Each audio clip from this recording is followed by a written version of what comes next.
Mayroon ng ginataang kapayas na may malunggay at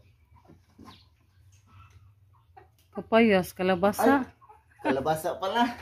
Good morning po sa inyo lahat mga kaibigan. Luya ang sahog at Malunggay. may nabalatan na din ako. Tingnan natin kung kasya pa ba to sa lutuan para ubusin na lang.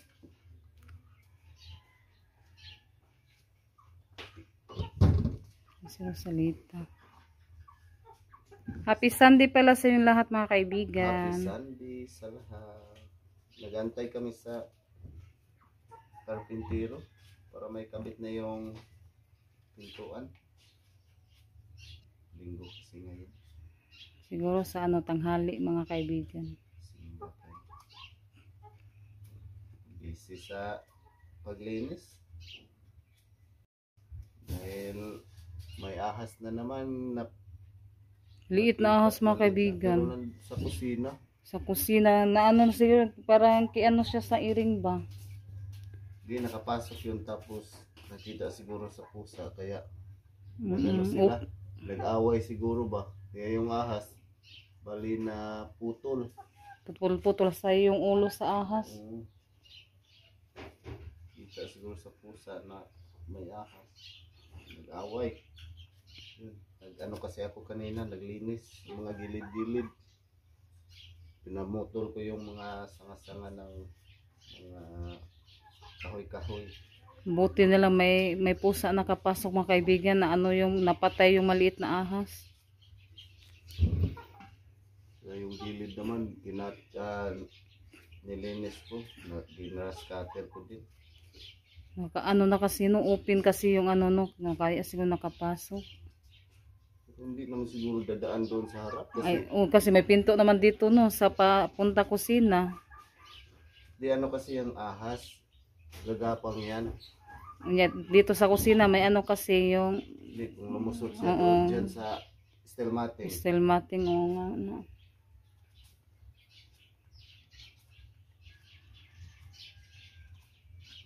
Ito yung ulam namin sa tanghalian.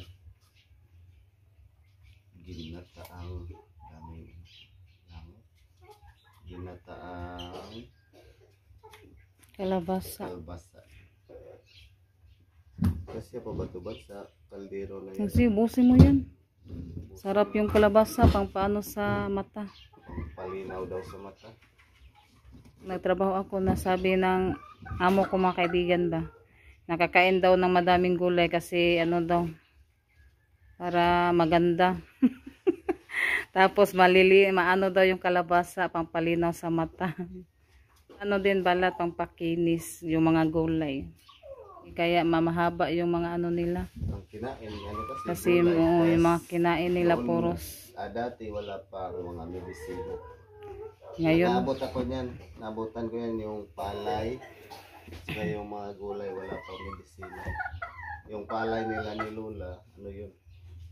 Walang medisina talaga. Native na palay yung pinakauna. Bisaya. Walang medisina. Pero ang daming bali pag mag-harvest, sobrang dami. Daming bunga. Oo. Bali yung humay na yun, palay, 2 andanas. Kasi nasa ilalim, nasa itaas. Ngayon, may mga medisina na, tas kunti lang yung palay. Hindi, ma-harvest. Hindi ka tulad noon ba na hindi ka malulugi noon pag magtiga ka lang dahil yung mga palay walang medisina. Ngayon, bibili ka pa ng medisina, bibili ka pa ng pataba. Tas yung maani or ma-harvest, konti lang. Hindi ka tulad noon na pag mag-harvest, marami. Pero noon, talaga, yung mga palay, mano-mano talaga yung pag-ani. Yung gion, yung tawag yun, sa paa ba? Yung sa paa lang. Abutin kami ng kalahating buwan. Anong tawag yun dyan? Yung giok ba? Ano sa to? Oo, giok. Giok ba yun? Naabutan ko kasi yung pa tayo ba? Dito lang ako mga kaibigan, marunong ani, magtanim. At yung magbunot ng palay. Yan kasi yung bali, ano namin nung una kami tumira dito ni Iban. Pero dito ako tumira. Sa Tuburan. Hanggang lumaki. Ano lang ako, palipat-lipat doon sa Tapon. Tapos uwi naman dito. Tapos marami pang mga ano noon. Mga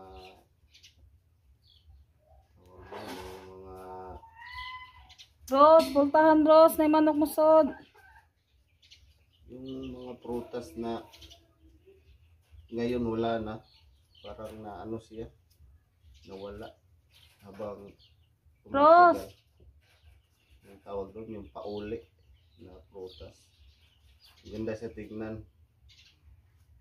May maasim at matamis doon.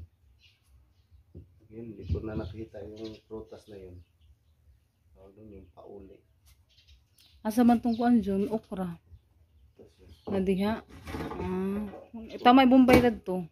kunti lang yung okra. Ay, sibuyas. Ano si John yung kapag Bombay yung itawag ko. Bombay, Sibuyas yung ano pala. yung nagpautang sa Bombay.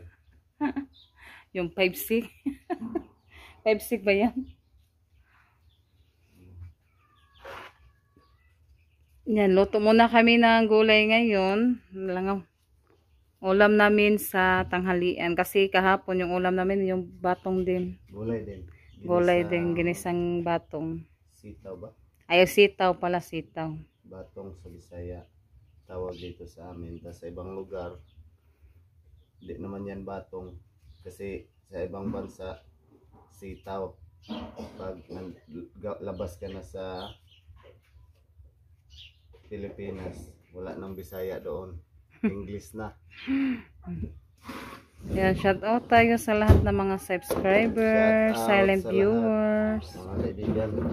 sa mga viewers natin, sa lahat-lahat na nanonood sa mga vlog namin, sa channel namin. Thank you so much po. Gas itong kaldero. Kay anak ta magluto. Ano kas kahoy? Kahoy na ta. Mga kaibigan, lagay na natin siya sa kaldero.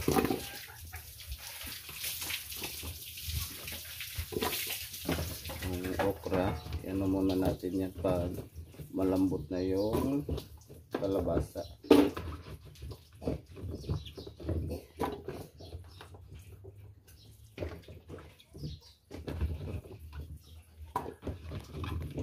Yan mga kaibigan, naggata na ako sa niyog. Ang si Janet naglinis siya sa malunggay.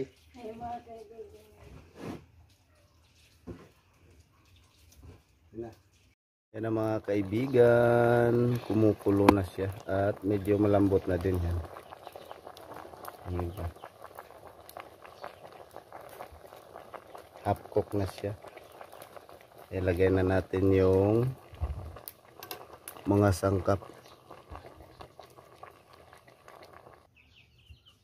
Ayan, mga kaibigan, lagyan natin ng konting mamasitas, pampalasa.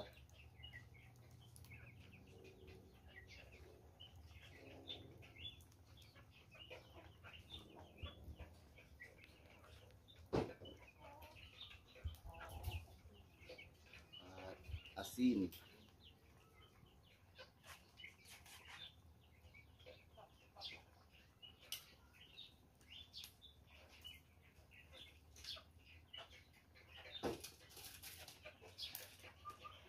Magic sarap.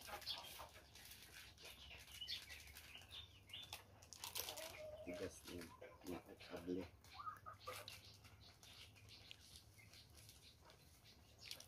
Tira natin yung ito.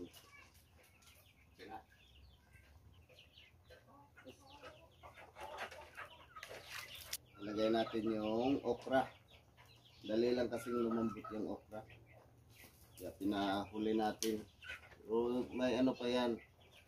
Panghuling sangkap. Yung malunggay. Takpan natin.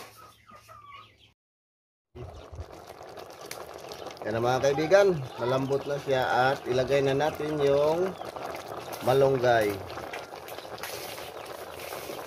Tapos isunod natin yung gata. Yan na ang ating ginataang gulay.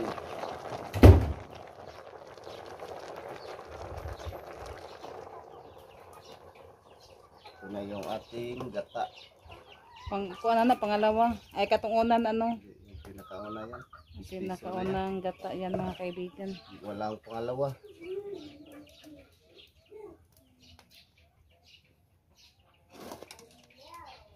Yan. Ating ginataang gulay.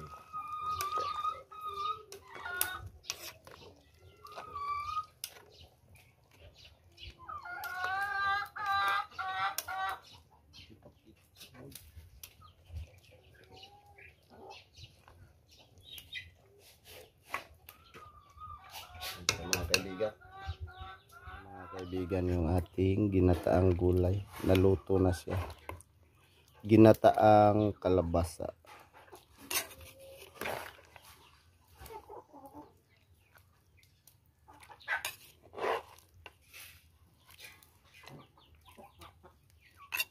Sarap to mga kaibigan. Yan, bibigyan natin si Lola. Mga kaibigan, yung bibigay ko kay Lola. Mga kaibigan. Tilawin na yung luto ni si Lola. Mga kaibigan, Si ito Lola. na ang gulay hinatid ni Junjun. Maraming salamat, John. Ay, thank you, Lola. Yan, may ulam na tayo. Ulam na kaming marasarap. Ginataang kalabasa. Masarap, mga kaibigan. Ang gulay. Nagkuhan si Lola mga kaibigan, nagbunot ng damo. Ikanto ko ng bunot. Maraming salamat. Daghan Inito yan. ng gulay. Gihurot na nakong luto. Kaya Salamat, sakto John. yung kaon mo. Maraming salamat. Mga Mga kaibigan. kaibigan, kain tayo ng ginataang kalabasa. Kain po tayo. Halika na! Mainit pa to. Nabusog kasi yan. Bagkuan sila. Dugay sila na nga og pamahaw mga kaibigan. Kabago lang nag-agahan. Kami lang agahan. Kaya kami na lang ni Junjun yung Kami hindi pa kasi kami nag-agahan. Kaya naisip namin magluto Kakain. ng gulay, kalabasang ginataan. kapag magkapi na maano na kami mga kaibigan. Nagkape kasi Bilang kami na ngayon. mahaw. Kaya ngayon lang kami nag-agahan. Rinalyn! Dali na! Init pa ni Rinalyn. Init pa rin, oh. Sarap yung ginataan. May ano si Ate Rinalyn. Nagnat. Lagnat, tsaka ubo. Ay, maadmo pa, maitlog ng isaya, no, puno lang sa kanin.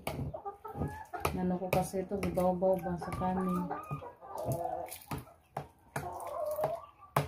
Busog pa yan. Tapos ang kasi din yung ano nila, yung ano din, yung Ah. itlog ng isaya. Tsaka yung batong ba yun dyan? Sitaw. Ayun, guys. Nasa itong kutsara din? Ba? Nilagay itong kutsara din. Kain tayo. Gamitan ko na lang siya ng luwag. Masa Okra. dito katunay ko ang gamay dyan, wa? Ba? Sarap to kasi may okra. Kain tayo lang, maraming gulay.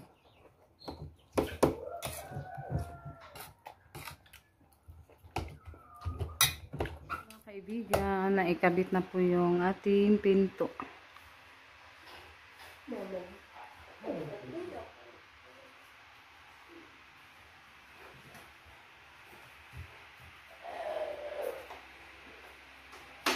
Kaibigan, nagluto pala ako ng pancake. Yan, nilagay ko sa may star niya Lagyan na. lagyanan. Humaan. Yan, marunong na pala si Rosalita nagluto mga kaibigan. Yung ano to, yung binigay ni Ate Secret, yung pancake. Yan, yung ano yung nilutuan na niya, yung air fryer.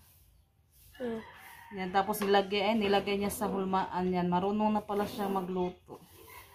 Yan, kakatapos lang po sa mga kaibigan, sa pagkabit ng pinto. Yan, nakabit na yung pinto. Pwede na kami matulog dito. Ano lang muna, linis muna kami kasi na may mga alikabok ka naman. Yan, daming alikabok. Yan. Na ano na yung mga pintuan mga kaibigan at nandito pa. Na ano na siya nakabit. At yung kwarto ni Ate Rinalyn. Nakabit na din. Yan. Mga kaibigan, thank you pala Ate Secret sa binigay mo na pancake at sa lahat. Thank you so much po at sa lahat ng nanonood sa channel nila Mama. Thank you so much. Yan. Crispy siya. Masarap to kasi crispy. Yan. Yan na mga kaibigan, nakabit na yung pintuan. Ito. At yung main door. Ayan. Yung screen mga kaibigan, hindi muna daw ikakabit, sabi sa karpintero. Dahil kailangan siyang palitan ng bisagra. Kasi ito yung bisagra niya. Para sa kahoy lang daw talaga to. Ito siya. Maliit. Ayan. Yan siya. Maliit siya. Sa gilid lang talaga. Yan. Hindi umabot dito ba. Kapang kahoy lang talaga daw yung ganyang bisagra. Kaya kung dito, sa gilid na talaga siya ng semento. Dito. Ito, madilim. Dito na siya. Baka mabiyak daw kasi nasa gilid na. Kasi ano lang yung lapad ng gilid niya.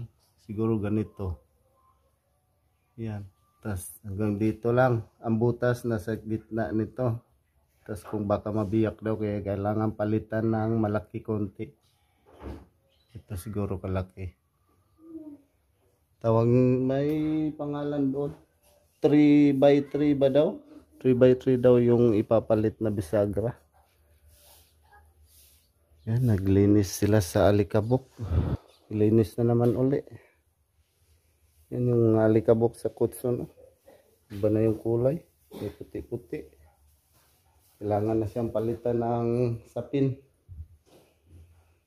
Yan sila, naglinis. Saka bukas ipatayo ko yung cabinet. Ah. Kung kaya ni Mama, kaming dalawa magpatayo niyan, ipatayo namin yan. Pero kung di niya kaya, hindi pa yan matayo. Maghanap pa ako ng kasamang patayo niyan. Kalimutan ko kasi magpatulong sa karpintero kanina. Ya, umuwi na kasi. Yan, pinunasan ni Rinalyn yung mga pinto. At yung upuan. Pati yung pupunasan din yan. Tapos na sa pagkabit. Nandun naman si Iban. Siya yung nagwalis sa loob. Sa labas. Tapos ang Tres Marias sa loob. Yan, tapos na namin mapakain yung alagang manok. Kaya yung iba nandun naman sa likod.